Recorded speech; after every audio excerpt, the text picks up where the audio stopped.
When I call to remembrance the unfeigned faith that is in thee, which dwelt first in thy grandmother Lois and thy mother Eunice, and I am persuaded that in thee also. 2 Timothy 1:5.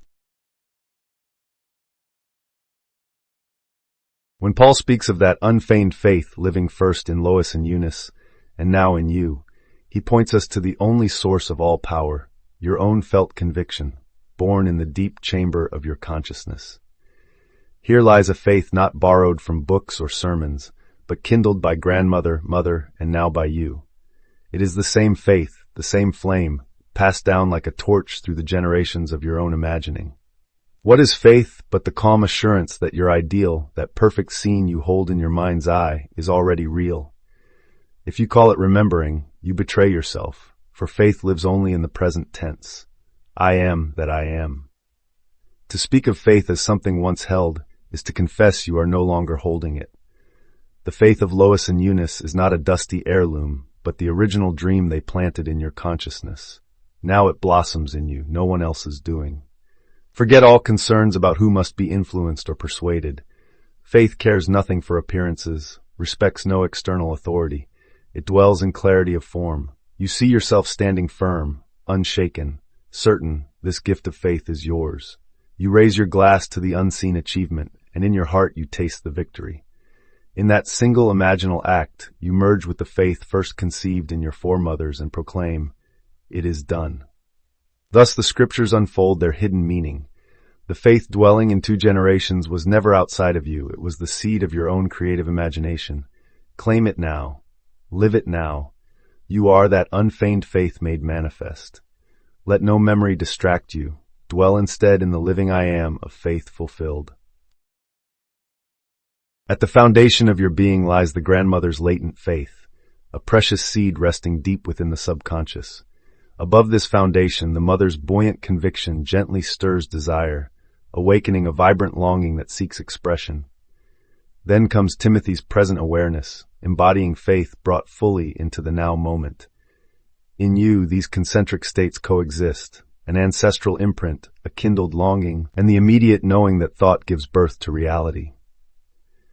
As you attune to these layers, you begin to see how each quietly supports the others, guiding imagination into form and bringing your inner world to life. First, faith takes up residence within the depths of your consciousness before it ever appears outwardly. This inner dwelling is nothing more than a steady act of imagination held firmly in mind. As you focus on one clear living scene in which faith is vividly alive, you become the sole source from which its unfolding naturally arises. No outside force is needed to bring this vision into being.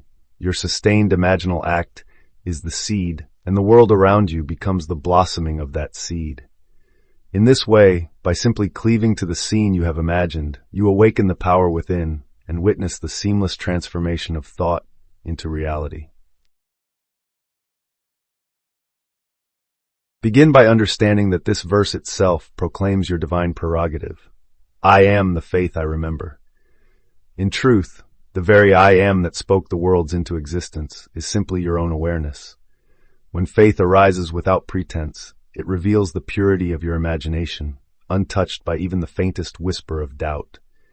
As you bring your desired scene to life in vivid detail and allow yourself to dwell within it, you naturally stand in the creative current of God. Begin by choosing a simple form, a small gathering held to honor faith itself. In your mind's eye, seat grandmother Lois, mother Eunice, and your own self around a table. Watch their faces light up as you hear words of praise and affirmation, then raise your glass in this imagined scene and feel the warmth of belief flowing through you. Remain fully present in that moment, knowing you are already living it.